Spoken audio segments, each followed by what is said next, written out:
kreditor maraqlıdır ki, qəpinə qədər pulun geri alsın. O demək deyil ki, bugün yubanırsa, gecikirsə, yaddan çıxdı. Xeyr, heç bir halda yaddan çıxmır.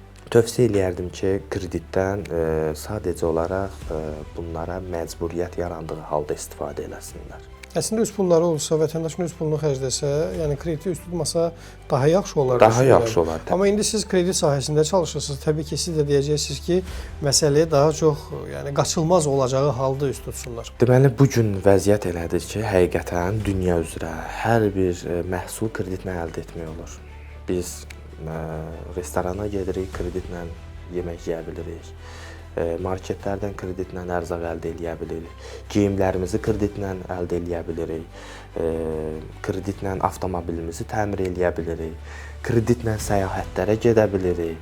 Amma baxmaq lazımdır ki, maliyyə vəziyyətimiz, ümumiyyətlə bizim aylıq gəlirimizin 30-35%-in keçdiyi halda bu riskdir.